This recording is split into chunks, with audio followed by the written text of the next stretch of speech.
Since these people have been partying, can they own not? Great question, as a matter of fact. Yes.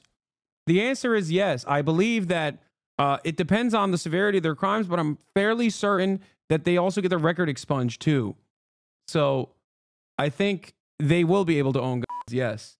But also, this is America, damn it. Since when? Since when has that stopped a person?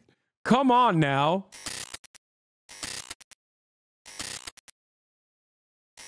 Trump not confident this Hamas ceasefire will hold, he said, but I gotta go pee. But we'll talk about President Trump issuing pardons for the January 6th defendants now. News from President Trump on his very first day back in office. Round two, his inaugural speech promised the start of what he called a golden age in America. The president signed a record number of executive actions to do with everything from energy to immigration to Americans' gender identity. Trump also issued blanket pardons or commutations for those who attacked the Capitol on January 6th. That means even the people convicted of organizing a plot to overthrow the U.S. government are set to go free. Scott McFarland starts our team coverage from Capitol Hill. Scott, good morning. Some of this seemed to take even the president's allies by surprise. Yeah, Nate, that's because the pardoned include those who committed violent acts on January 6th, including those who gassed, clubbed, and maimed police officers and those who stole and destroyed property here at the Capitol. Release those prisoners! Supporters of January 6 inmates celebrated outside a D.C. jail. So this is January 6th. After President Trump signed broad pardons and commutations for the defendants who attacked the Capitol and sought to overturn the 2020 election, and ordered federal penitentiaries to release hundreds of defendants still in prison by Tuesday, contrary to what Trump's own vice president thought was possible. If you committed violence on that day, obviously you shouldn't be pardoned. Trump championed his decision at a rally before signing the order, referring to January 6th rioters as hostages, even while standing beside the families of Israeli hostages. We'll be signing pardons for a lot of people, When pressed in the Oval Office about why he'd pardoned the 600-plus defendants charged with assaulting police, Trump made baseless claims the FBI was involved in instigating the attack. There were outside agitators involved, and obviously the FBI was involved. Far-right group leaders Enrique Tarrio of the Proud Boys and Stuart Rhodes of the Oath Keepers, who were convicted of seditious conspiracy and plotting the attack, are among those receiving clemency. Donald Trump has determined that those individuals should not face any accountability solely because they committed those acts on his behalf. Michael Fanone, a former D.C. police officer, was attacked at the Capitol. I can assure you that these individuals will go on to commit acts of violence, maybe even commit acts of violence against me or members of my family. The American people own this decision. Pam Hemphill, an Idaho grandmother, pleaded guilty to a misdemeanor for her participation on January 6th. But I already had decided I will not take a pardon from Trump. That would give the wrong message. I'm not going to rewrite their story for them. That day we were guilty. I pleaded guilty because I was guilty. And so are they. Damn. What the criminal justice system works? What's happening? What the hell is that? Since these people have been partying, can they not? Great question, as a matter of fact. Yes. The answer is yes. I believe that it depends on the severity of their crimes, but I'm fairly certain that they also get their record expunged too. So I think they will be able to own guns, yes. But also, this is America, damn it. Since when? Since when has that stopped a person? Come on now. That's only a serious legal, that's only a thing that has serious legal repercussions if you're the president's son and you happen to lie on your gun forms when you were purchasing a revolver where you said, oh, I wasn't under the influence of drugs. And then stupid enough to write about it in a book where you were like, I was on so much crack when I bought this gun illegally and lied on my legal forms about not being on crack. I love doing crack cocaine. Here are multiple photos of me on my laptop of me doing crack cocaine while also holding the gun I illegally purchased. I am just going to leave my laptop in the hands of a blind computer repair person and never pick it up. All of that sounds insane, but that's exactly what happened with Hunter Biden. Wow. Largest criminal prosecution in U.S. history is abruptly over with the stroke of a magic marker. Not only will the jails be emptied of January 6 defendants, but all pending prosecutions have been ordered to be. Wait, he actually left it with him? I thought it was hack material. No, I did too, because I was like, what? A blind laptop repair person who is also a QAnon guy?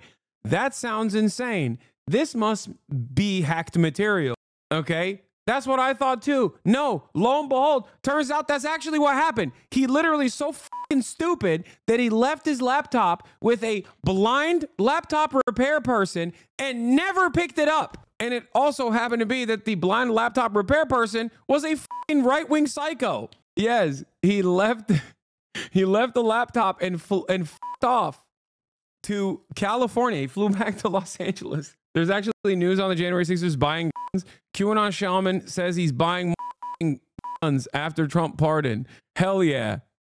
Hell yeah. This guy's awesome. It's funny how much this rant sounds exactly like how dumb Ruth Bader Ginsburg's death was. Oh, you mean to tell me that the 86-year-old Supreme Court justice that under the Barack Obama administration could have been replaced because she had had cancer 4 times and then had cancer 6 additional times since then, mysteriously died under weird circumstances a week after she actually officiated a wedding during COVID? How could this have happened?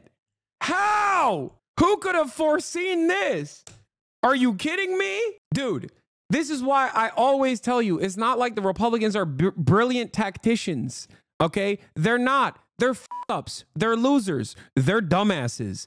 But they're dumbasses who at least have the integrity to want to win. Okay, to want to win to do bad things, but they still want to win nonetheless. The Democrats, on the other hand, are the biggest f***ing losers on the planet. So, of course, they just keep losing to the dumbest, racist morons over and over and over and over again, over and over and over and over and over again. It's not the Republicans that are really good at winning, okay? It's that the Republicans are really good at losing. They love losing. They fucking love it. It's their favorite damn thing. And here we are. Here we are. Now you got the QAnon shaman buying guns. And God, you know what? It. Oh, did I say? I meant Democrats. Yes, the Democrats love losing. They are big fans of losing, specifically to the Republicans. The Democrats love losing to Republicans. Okay? If the Democratic Party had a fraction of the intensity and competence that they display with regular frequency when it comes to destroying any sort of like anti-capitalist sentiment amongst their own ranks, if they could take a fraction of that energy and apply it to defeating Republicans, we would be regime pilled. Okay, this would be FDR year over year. Well, ironically enough, FDR was the last time they actually did do that, but that's besides the point. Okay, never again. Oh, God forbid. Oh, do you believe America's reached peak stupidity yet? I mean, we are past the point of peak stupidity, I think. Closed, effective immediately. I mean, I just looked at an article titled "QAnon Shaman Says He's Buying Motherfucking Guns After Trump Pardon," and you asked me the question, are we at peak stupidity? What do you think? I mean, American politics is an endless well of depravity. So this is not the peak, I don't think. I'll be honest. It's probably not the peak. It's probably going to get worse. Yeah, this was Cushbaum's one of his best takes in a sea of incredible takes. On January 20th, 2017, he said, "This is the stupidest day in American history, a record that will be broken by every subsequent day in American history." Okay? He said, "No longer accurate, bitch." He said, "Just wait. Today wasn't that dumb. That's a mirror." Until we have, look, I think we are going to consistently devolve, okay? We are going to rip the remainder of the carcass of public education in this country into shreds. All right. And ultimately, we'll get to a point where the only people who can actually win enough popular support have to be car crash victims. Okay. I'm talking like John Fetterman is going to come across like a Rhodes Scholar. Like, if you want to be able to win elections, you have to straight up be walking in the walls and shit so people can be like, well, that guy, he's just like me. Okay. Like, That is the level that we have to get to. And then one of those car crash victims accidentally launches all the nukes.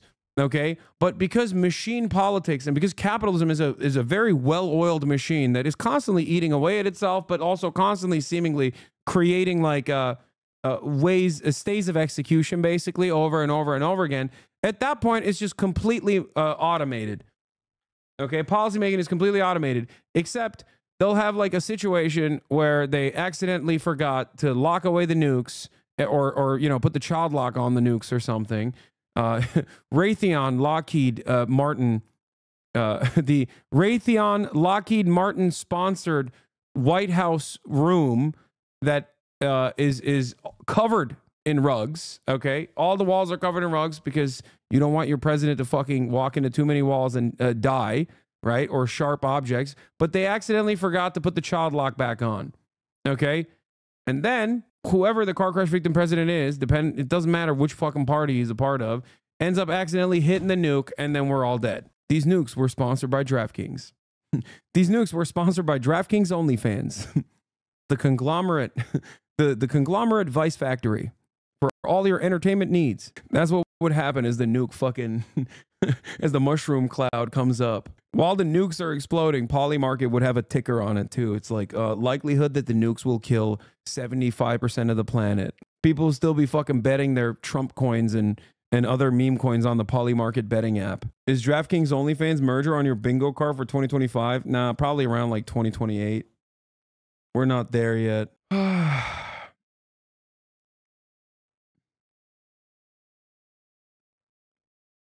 By the way, pro-Israel group are infighting according to Jewish Insider.